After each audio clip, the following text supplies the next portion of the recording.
ក្នុងខ្យល់គួចប៉ាំងវល់បងផាត់ឆ្ងាយត្រានចាំពីស្អែកនេះទៅអូនត្រូវឃ្លៀតមកហើយសល់ពាក្យផ្ដាំចុងក្រោយឲ្យបងថើខ្លួន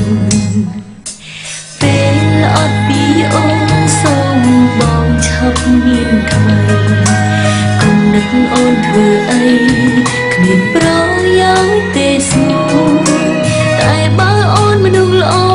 ចាំយំដោយសារអូនមិនមែនជាអូនដូចពីមុនទេ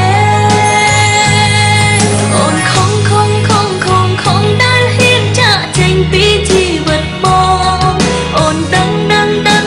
តែអត់ដំឡៃអាចក្បែរ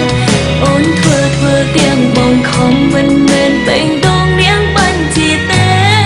តែបើខឹងឬស្អប់បងអាចជេរអូនបាន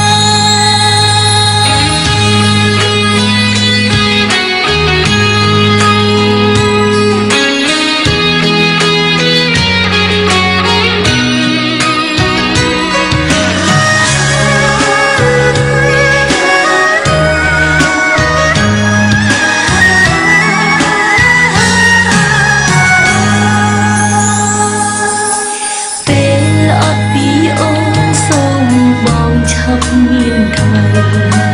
គំនិតអូនធ្វើអីគ្មានប្រយោជន៍ទេស្មោះ